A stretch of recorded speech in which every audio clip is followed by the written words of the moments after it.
And now the fun part. It is my honor to introduce the next President of the United States, Kamala Harris.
And it's so wonderful to be back in North Carolina. Thank you.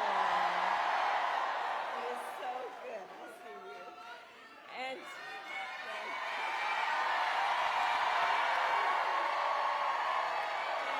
thank you. And I want to thank this is an auditorium packed with incredible leaders. And I thank you all for taking the time this Sunday afternoon with all that you have done.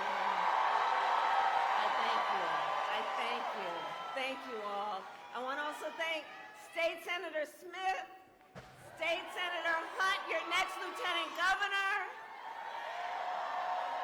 Congressman Davis, a proud graduate of ECU,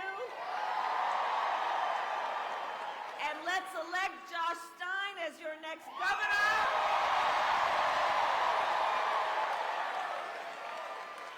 And he and Governor Cooper are not here today because they've been working around the clock dealing with the hurricane recovery efforts.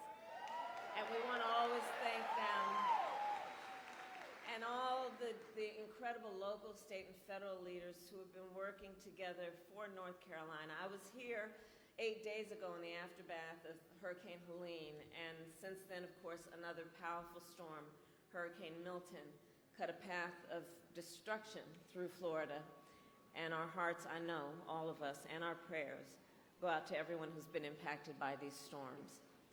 I have spoken to both state and local officials, both Republican and Democrat, to let them know we will be with you every step of the way as you recover. Because in times like this, we stand together as one nation. That is who we are.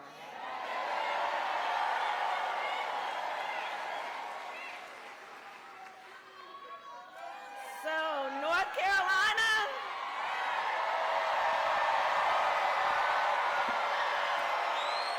we have 23 days until Election Day. And we are nearing the home stretch. We are nearing the home stretch. Now listen, let me just say, I know we are really excited to see each other. I couldn't be more excited to see everybody here, but I'm going to tell you, it's going to be a tight race until the very end. And we are running as the underdog, so we have some hard work ahead of us, but we like hard work. Hard work is good work. And with your help in 23 days, we will win. We will win. We will win. Yes, we will. We will win. So what know, we know.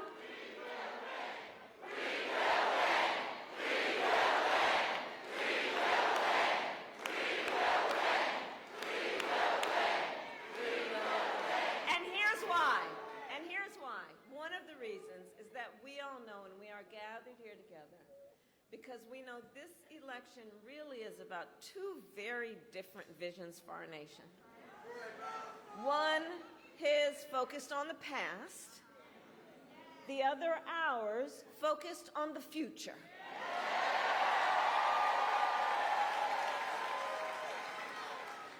Ours is a campaign focused on issues that matter, for example, to working families across America, like bringing down the cost of living, investing in small businesses and entrepreneurs. How many small business owners do we have here?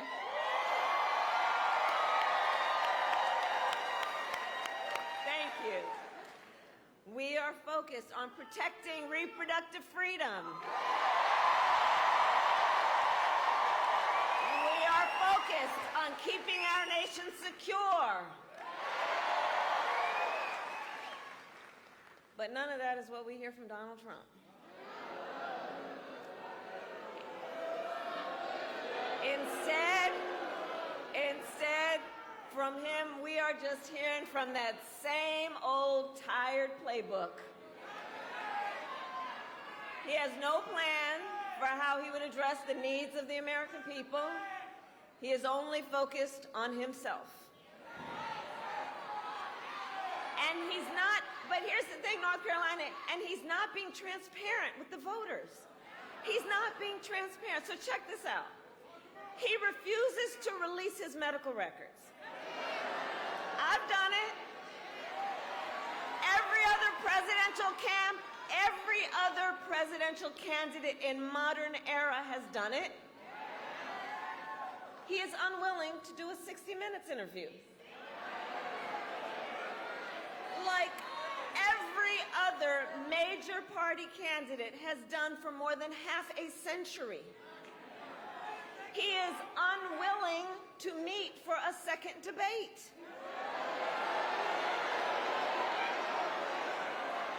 And here's the thing. It makes you wonder, why does his staff want him to hide away? One must question, are they afraid that people will see that he is too weak and unstable to lead America? Is that what's going on? So folks, for these reasons and so many more, it is time to turn the page.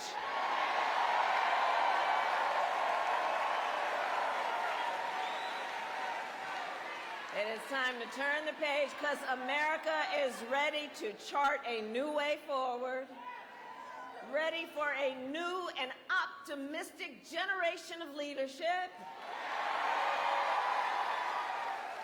which is why Democrats, Independents, and Republicans are supporting our campaign.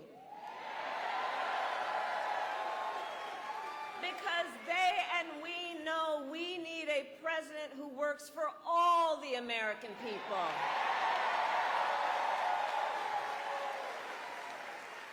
And that has been the story of my entire career. I have only ever had one client, the people. As a young courtroom prosecutor, I stood up for women and children against predators. As Attorney General of California, I took on the big banks and delivered $20 billion from middle-class families who faced foreclosure. I stood up for veterans and students being scammed by the big for-profit colleges. I stood up for workers being cheated out of the wages they were due. Stood up for seniors facing elder abuse. And as president, it is my pledge to you that I will always fight for all the American people.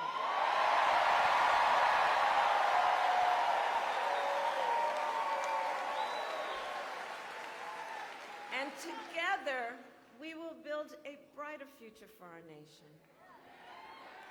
And that future includes building what I call an opportunity economy, where everyone can compete and have a real chance to succeed. Under my economic plan, we will bring down the cost of housing and help first-time home buyers with a $25,000 down payment assistance.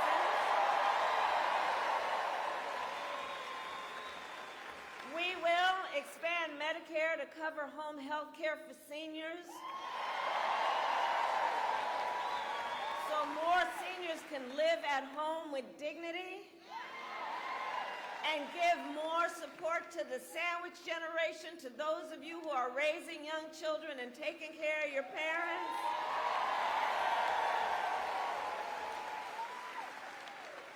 And look, I just have to say something about home health care and the need that I know so many people have for help. Look, so when my mother was sick, after she had been diagnosed with cancer, I took care of her. And for those of you who have taken care of somebody who needs that kind of help, it's about trying to cook something that they have a taste for and want to eat. It's about trying to find something that they can wear that is not irritating their skin and is soft enough. It's about trying from time to time to figure out something you can do to just bring a smile to their face or make them laugh, right? It's the work that is about giving folks dignity. But far too many people on this issue of home health care, if you need the support to give that care to your family member, it means either paying down and losing as much as you can to be able to afford to have Medicaid, or having to leave your job, which means cutting off a very important part of your income, just to give people in your life the dignity and the support they deserve. That's why I'm saying we're going to have Medicare cover that home health care to help you. To help you. We will lower costs, including on everything from health care to groceries. I will take on corporate price gouging. I've done it before and I'll do it again.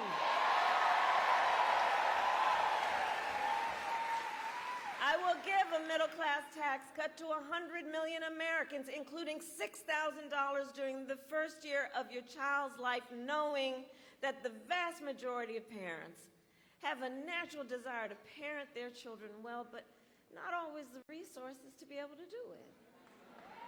And so extending the child tax credit to $6,000 to give folks the ability to be able to buy that car seat or that crib in that most fundamental phase of their child's development.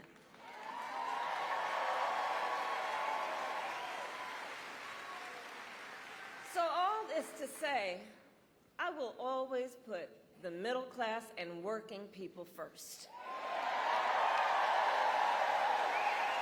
I come from the middle class, and I will never forget where I come from. Now, Donald Trump, well, he has a different plan. Just Google Project 2025. It is a detailed and dangerous blueprint for what he will do if he is elected president. Donald Trump will give billionaires and corporations massive tax cuts, cut Social Security and Medicare, make it easier for companies to deny overtime pay for workers.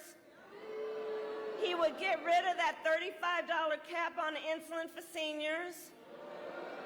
He would impose what I call a Trump sales tax, a 20% tax on everyday basic necessities, which will cost the average American family $4,000 more a year. And on top of all of this, Donald Trump intends to end the Affordable Care Act. And he has no plan to replace it. Did you see the debate? He has concepts of a plan.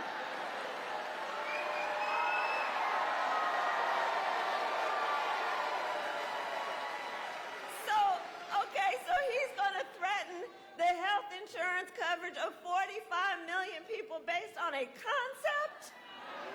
Come on. And take us back had the power to deny people with pre-existing conditions. You know where I'm going. Well, we are not going back. No, we're not. No, we're not. No, we're not.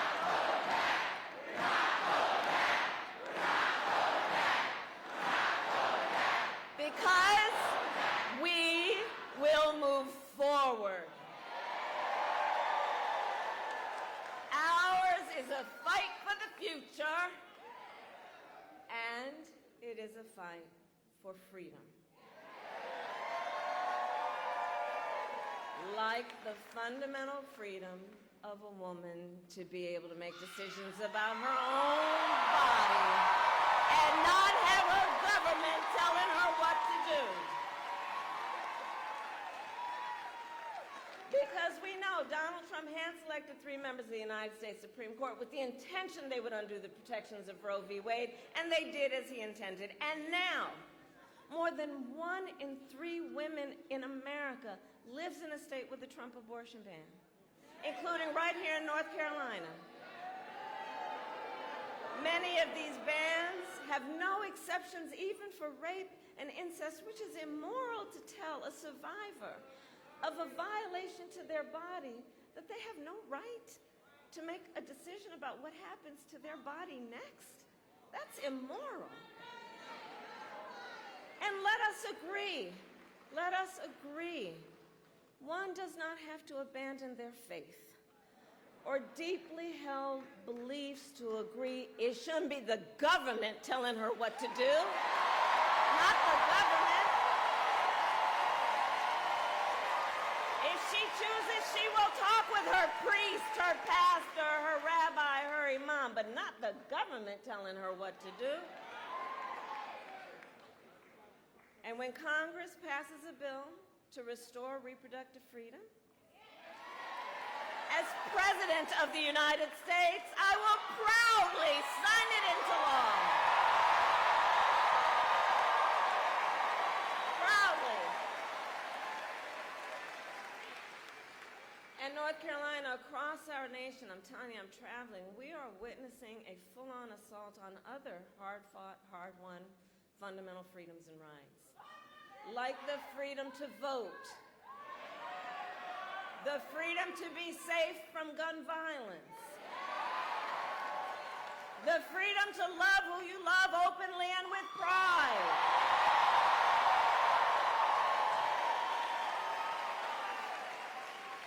so much is on the line in this election, and this is not 2016 or 2020. The stakes are even higher because a few months ago, the United States Supreme Court basically told the former president that he would effectively be immune from whatever he does in office. But let's think about that. You know, y'all have heard me say, I do believe Donald Trump is an unserious man. But the effects of him being back in the White House would be brutally serious. Just imagine Donald Trump with no guardrails. He who has vowed, if reelected, he would be a dictator on day 1. That he would weaponize the Department of Justice against his political enemies. He has called for the, quote, termination. Oh, wait, hold on, because here's the thing. Let's let the courts handle that, and let's handle November. We'll handle November. How about that? Because listen, here's why, this is what we know. Anybody who wants to be president of the United States, who has called for the, quote, termination of the Constitution of the United States, should never again have the ability to stand behind the seal of the President of the United States. Never again. Never again.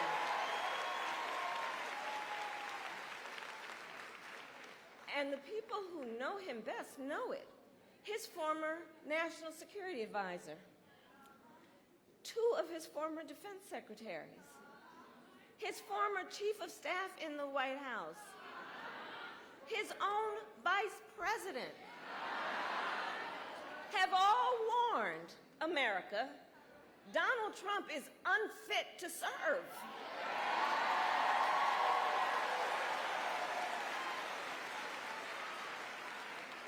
Or just listen most recently to what we heard General Milley said. General Milley, former chairman of the Joint Chiefs under Donald Trump, it was just reported, he said, quote, "No one has ever been as dangerous to this country," in referring to Donald Trump. Think about that. Think about that. And we can already see the harm he's up to as a candidate. Most recently, spreading disinformation in the wake of natural disasters. Blocking real solutions that would stop drug cartels from crossing the border when he tried to kill and did that border security deal. Because you see, Donald Trump cares more about scaring people, creating fear, running on a problem, instead of what real leaders do, which is to participate in fixing problems.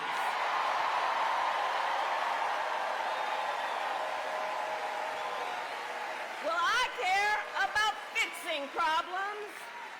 And as President of the United States, I will be focused each and every day on solving problems that affect you and your family.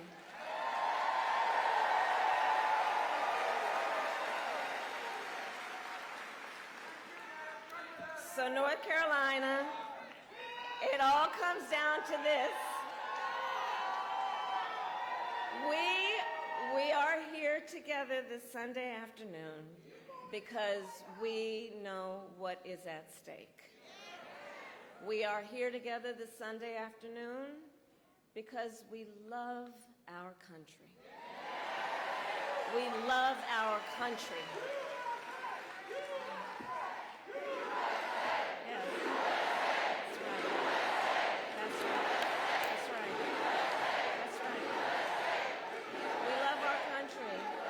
And I do believe it is one of the highest forms of patriotism to then fight for the ideals of our country and to fight to realize the promise of America. The promise of America. So Election Day is in 23 days, and in just 4 days, early voting will begin statewide. Starting Thursday, you can go to the polls and cast your ballot. If you haven't already registered to vote, you could do it right then and there. Register to vote and vote. And so now is the time to make your plan to vote. And if you've not received your ballot in the mail, look for it, because if you have, I would like you to fill it out right away. Please don't wait, because to my friends I say, look, the election is here. The election is here. And remember always that your vote is your voice, and your voice is your power. Is your power. And so, North Carolina, today I then ask you, are you ready to make your voices heard? Do we believe in freedom? Do we believe in opportunity? Do we believe in the promise of America?